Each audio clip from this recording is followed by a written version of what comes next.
Bueno, gloria a Dios, buenos días, hermanos. Guerra política, hay en nada. Bueno, tengo que decir que mi línea de pensamiento es apolítica y que además soy políticamente incorrecto. Y te explico por qué. Primero porque mi ciudadanía está en los cielos, decía Pablo, y no estoy afiliado a ningún partido, puedo simpatizar, pero no afiliarme. Yo estoy afiliado en el reino de los cielos y el cielo me gobierna y yo estoy bajo el sistema, un sistema de gobierno teocrático. Es el Señor el que ejerce autoridad directa sobre mí, a pesar de que, al estar aquí todavía en este mundo, pues también estamos sujetos a leyes, gubernamentales del gobierno al que pertenecemos, pero estaremos sujetos y sometidos a ellas en tanto en cuanto, como dicen en el matrimonio, entre tanto y cuanto no contravengan las leyes divinas. Amén. Y políticamente incorrecto, porque lo políticamente correcto no deja de ser halago, complacencia y demagogia política, es decir, promesas que puedo cumplir, como decía aquel, puedo prometer y prometo, y que luego no cumplen. Y todo eso está dentro del marco demagógico de la política, que nos viene gobernando, ¿no? Pero lo políticamente correcto es lo auténtico, lo genuino, es donde no hay dobleces, llamar a las cosas por su nombre, llamar a lo bueno bueno y a lo malo malo, y eso va a confrontar lo que es políticamente correcto y posiblemente nos ponga en el ojo del huracán. Yo digo que el político no es el enemigo a batir, el político es el prójimo al que hay que amar, incluso aunque sea enemigo, porque eso es la palabra de Dios. Por mucho que nos cueste y no nos guste, esta es la realidad. No es el enemigo a batir, sí las leyes que promulga y que con las que intenta legislar y establecer su sistema político. La violencia en la carne nunca será una opción para el creyente que es llamado a pacificar. No tenemos lucha contra carne ni sangre, sino contra principados, potestades, huestes espirituales de maldad en las regiones celestes. Tenemos que combatir la política que promulga el sistema del mundo con sus leyes injustas e ideologías diabólicas, pero con armas de justicia a diestra y a siniestra. Yo pienso que todas las guerras tienen un componente político, bien sea de conquista, es decir, ambición de poder, o bien sea de ambición económica o de expansión territorial, países que han sido colonizados. Desde ese punto de vista de expansión territorial, sufriendo después con el tiempo el expolio de sus recursos y sus riquezas. Ideologías tanto religiosas, culturales, y yo creo que la ideología moderna que ha llegado a nuestros días y que creo que es la más peligrosa, que es la ideología de género, que creo que ha permeado la sociedad, incluso el sistema educativo, haciendo que, primeramente, suponga una afrenta a nuestro Hacedor, a nuestro Creador, porque es una afrenta, es decir, tergiversar la realidad del sexo con el que nos ha creado es una aberración y es una afrenta. Pero eso ha permeado también el sistema educativo y corremos el peligro y el riesgo de que nuestros hijos, los hijos de nuestros hijos y los hijos de nuestros hijos sean confundidos en sus pensamientos y acerca de su sexualidad. Y eso es una gran tragedia. Ahora bien, todo eso hay que combatirlo. ¿Con violencia? No. No es la forma de combatir políticas que vienen golpeando como un río a la Iglesia, a los creyentes, sus familias, pero sí que la Iglesia tiene que crear un frente común para poder defenderse de todo eso que viene a perjudicar nuestra estabilidad espiritual y a producir zozobra en nuestra fe. Yo decía que bueno, leí hace poco, no hace mucho, que la ONU había declarado a la Iglesia como peligrosa porque va en contra de los derechos humanos y la libertad de creencias. Y esto es la realidad a la que nos vamos a enfrentar. Si ya tenemos a la Organización de Naciones Unidas detrás de nosotros como creyentes, porque suponemos una amenaza para el sistema, porque, según dice 1 de Pedro 4:4, a ellos les parece cosa extraña que no corramos en el mismo desenfreno de disolución que ellos y por eso nos ultrajan. El ultraje, la animadversión y el rechazo político y social va a ser patrimonio de la cristiandad. No debemos sorprendernos de que esto ocurra, porque todos aquellos que hemos decidido en cierta manera vivir piadosamente vamos a tener la persecución como un hecho innegable.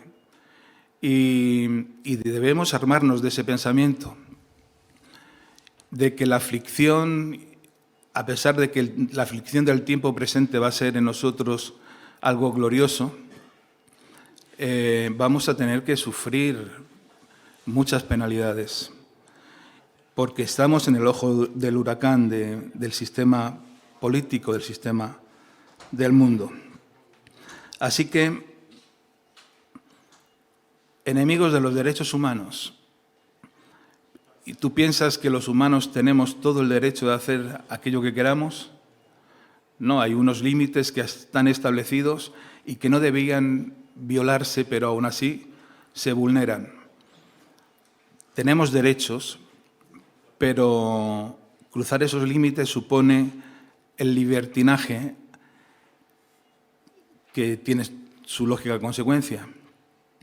Hay límites establecidos, no podemos. Los humanos no tenemos el derecho al homicidio asistido. Eso no tiene nada de humano, es completamente inhumano. Por eso digo que los humanos no tienen todo el derecho a hacer lo que quieran. Dios no ha dado derecho a los humanos para asesinar, para matar, para convertirse en homicidas. El homicidio prenatal, por ejemplo, pues tampoco. Es algo inhumano, no es humano. Así que, claro, vamos en contra de los derechos humanos. En el momento en que suponemos somos un cortapisa para las políticas y las leyes que promulgan, pues ya nos en el ojo del huracán, en el objetivo. Pero siempre es necesario agradecer a Dios, agradar a Dios antes que a los hombres, y es necesario obedecer a Dios antes que a los hombres. Esto es así. Y cambio de sexo. El cambio de sexo es un derecho. Sí, es un derecho constitucional, así lo han establecido, pero no podemos vulnerar algo tan obvio como es que varón y hembra, Dios los creó, vuelvo a repetir, que es una afrenta al Creador. Pero así es como va el mundo, en esa dirección. Por eso el ultraje va a ser el patrimonio y la animadversión y la persecución patrimonio de la cristiandad. Pero, gloria a Dios, estamos en el camino. Si es así, bendito ultraje. Si fuéramos del mundo, dijo Jesús, si fuerais del mundo, el mundo os amaría. Pero como no sois del mundo, el mundo os aborrece. Así que el aborrecimiento y el rechazo del mundo nos coloca en el camino correcto. Dios jamás ha legislado como están legislando los políticos de hoy en día. Ni Dios ha dado derechos al hombre para cometer asesinatos, homicidios, perversiones, abominaciones y toda clase de delitos los cuales no van a quedar nunca impunes, porque dice que ellos tendrán que dar cuentas a aquel que juzga. Así que tendrán que comparecer, como todos, delante del tribunal de Cristo, y a ellos tendrán y a Dios tendrán que dar cuentas. El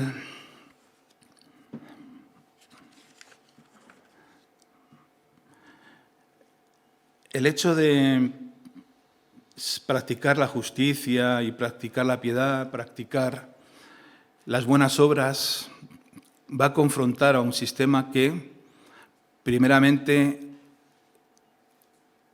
no tiene justicia, porque la justicia no practica la justicia es el eslabón perdido de la política, de este gobierno y de tantos otros.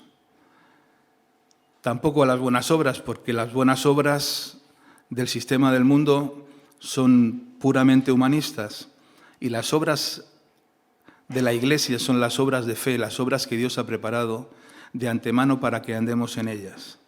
Son obras diferentes, obras también, pero no son humanistas, no tienen ese cariz. Son obras de fe. La fe que obra por el amor, la fe sin obras es muerta. Es decir, las obras que a Dios le agradan. Y la piedad, que la Iglesia es la gran profesante de la piedad, y gran ganancia es la piedad acompañada de contentamiento. El sistema del mundo tiene apariencia de piedad, pero niega la eficacia de ella. Así que esa forma de ser de la Iglesia, del creyente, va a confrontar al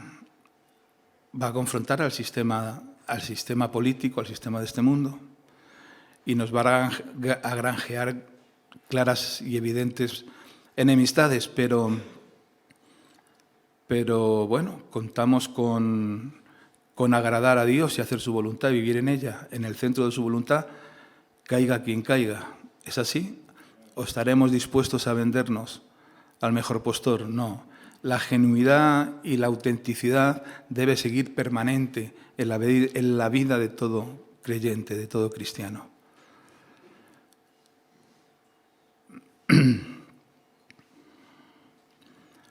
La ONU propone sanciones y censura para los cristianos. La persecución está más cerca que nunca. Así que debemos prepararnos para ello. Estamos esperando un gran avivamiento y vendrá, pero no podemos invertir el orden de los tiempos. Primero viene la persecución, porque la persecución precede o ha precedido a todo avivamiento. La iglesia en Jerusalén, la iglesia primitiva, fue perseguida y con la diáspora vino un avivamiento por donde iban pasando, iban llenando del Evangelio, de la gloria de Dios, cada lugar. Y así ha sido incluso en nuestro ministerio. El sufrimiento y el quebrantamiento, digo que lo primero que precede al avivamiento es un quebrantamiento. El quebrantamiento, que lo puede propiciar la persecución, obviamente, o otros factores como el hecho de la drogadicción, de la que fuimos víctimas muchos de nosotros, pero el avivamiento que surgió en este ministerio vino precedido por eso, por un montón de drogadictos que vinieron a los pies de Jesús y que fueron levantados como instrumentos para su gloria. Y así es como vino el avivamiento en este ministerio. Yo soy de los 80 y yo vi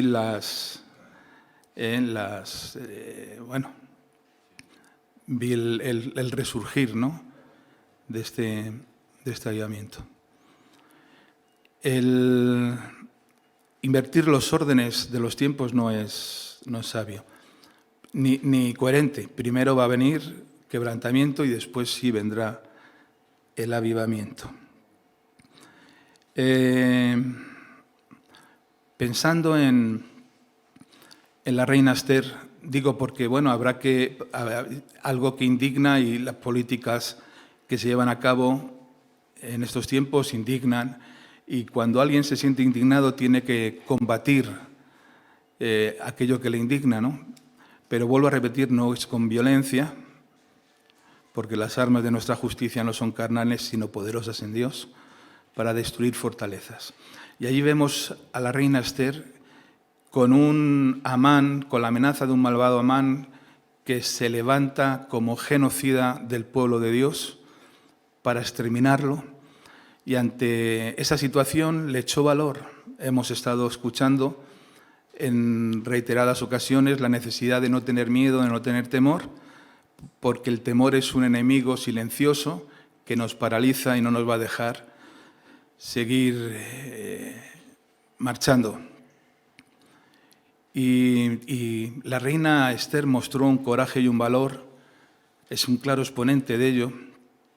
Acercándose al rey Asuero, no era permitido acercarse al rey sin permiso, y ella primero hizo un llamado colectivo al ayuno, buscando así la unidad. Es importante, hemos escuchado también la unidad, hemos escuchado las relaciones eclesiásticas, nos compartió Ramón, hablando también de la unidad, y la unidad, no quiero pisarle la predicación a Claudio, que creo que va a tocar el tema, no voy a adentrarme, pero la unidad tiene un poder intrínseco en todos los ámbitos. Ya sabemos aquella canción protesta, ¿no?, de la dictadura chilena que decía el pueblo vencido, el pueblo unido jamás será vencido, ¿no? Y es así. La unidad debe ser un valor en alza y siempre la Iglesia tiene que hacer un frente común para todo aquello que se avecina. Así que lo que hizo fue proclamar un ayuno colectivo, con mucho valor, porque amaba al pueblo de Dios y porque tenía que buscar soluciones para una situación como esa. A lo largo de la historia, el pueblo de Israel ha seguido sufriendo intentos de genocidio, de exterminio, hasta los días de hoy. Después de eso fue en la Alemania nazi, y ahora los enemigos de Israel, las naciones árabes que lo circundan, pues los quieren exterminar echándolos al mar, pero intento fallido, frustrado, porque Dios pelea sus batallas, así como va a pelear nuestras batallas, pero la sombra de Amán se alarga hasta nuestros días. El genocida Amán sigue pretendiendo exterminar a los judíos y por ende al pueblo de Dios, que somos tú y yo, somos la Iglesia. Va a ser un intento frustrado porque el Señor tiene cuidado de nosotros y no tenemos que tener temor. El Señor es mi ayudador, no temeré lo que pueda hacerme el hombre. Y tenemos otro caso que es Daniel en la corte babilónica. Daniel, a través de una resistencia pacífica, porque, vuelvo a repetir, la violencia no es la característica dominante de la Iglesia.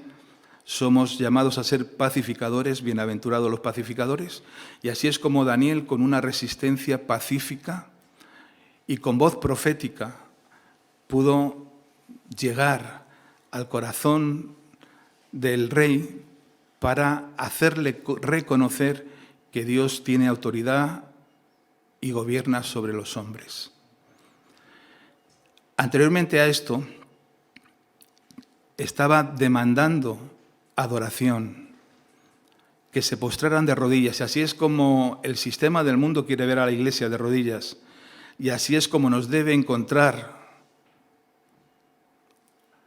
cuando vengan y nos persigan, cuando se cierna la amenaza sobre la Iglesia de rodillas, pero no adorando al son de pandero, sino intercediendo y clamando a Dios por socorro y auxilio. No alcemos nuestros ojos a los montes, no busquemos socorro y auxilio de instituciones ni de ningún estamento, sino alzar los ojos ¿a dónde? ¿De dónde vendrá nuestro socorro? Vendrá del Señor, que hizo cielos y tierra. El Señor está ahí con nosotros y estará todos los días hasta el fin. Nuestra fe no puede naufragar, no puede la persecución ni lo que venga llevarnos a la apostasía, como muchos van a tropezar y van a apostatar, que eso es también lo que precede persecución, apostasía. Después sí, avivamiento, todo en su debido orden. Mientras tanto, pues tenemos que pedir que se levanten voces proféticas como la de Daniel, que haya interpretaciones, que esa voz profética cale la sociedad, trascienda hasta los lugares de mayor eminencia, presidentes, ministros, etcétera, y que puedan ser de verdad compungidos y llevados a una convicción de pecado por todas las injusticias y leyes tan en contra de la voluntad de Dios. Declarar la guerra al gobierno es insensato. Pero sí el sistema del mundo, y sobre todo cuando ya se establezca la figura del anticristo, nos va a declarar la guerra. Somos el enemigo a batir. El enemigo público número 1 será la Iglesia. Esto es así. Y si alguno piensa de otra forma, se está engañando. Seremos el enemigo público número 1. Nosotros no vamos a declarar la guerra a nadie. Nosotros vamos a presentar siempre defensa con mansedumbre acerca de la razón que hay en nosotros, de la esperanza que hay en nosotros. Y dice que defensa con mansedumbre y reverencia acerca de la esperanza, es decir, tenemos que ser reverentes, mansos y respetuosos, y nunca violentos, y nunca declaración de guerra. Así es como debemos enfrentar todas estas ideologías diabólicas. ¿Cómo vamos a resistir la influencia de la ideología de género? Si van a adoctrinar a nuestros niños desde el sistema educativo, tendremos que adelantarnos a eso desde nuestros hogares. A Timoteo le fueron enseñadas las Escrituras desde su niñez. Y cuando a alguien desde su niñez les es enseñada la palabra de Dios, es instruido en su camino siendo niño, nunca después de eso se apartará de ese camino. Tenemos que adoctrinar nosotros desde casa para que no los adoctrinen los de fuera. Es decir, enseñarles los principios básicos de la palabra de Dios para que vayan creciendo en gracia y en conocimiento. Y así no puedan ser confundidos, ni llevados de aquí para allá por doquiera viento de doctrina, sino que estén firmes. Amén. Así que declarar la guerra es insensato, hay que presentar defensa, siempre con mansedumbre y reverencia acerca de la esperanza que hay en nosotros. Y convencidos y seguros de que Dios va a seguir peleando nuestras batallas. Mira, Israel nunca ha declarado la guerra. Todas las guerras que ha tenido Israel han sido, en defensa propia. Pero curiosamente todas las guerras las ha ganado en defensa propia. Por eso, cuando cuando nos piden razón y actuamos con mansedumbre y presentamos defensa de esa forma, tenemos asegurada la victoria.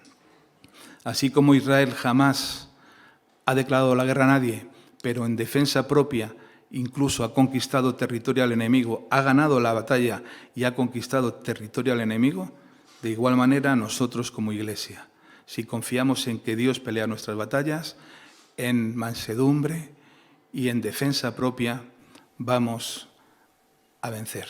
Amén. La victoria está en Jesús. Tenemos la victoria asegurada. Así que guerras políticas, vendrá el enemigo como un río, pero el enemigo, pero el Espíritu de Dios va a levantar siempre bandera contra él.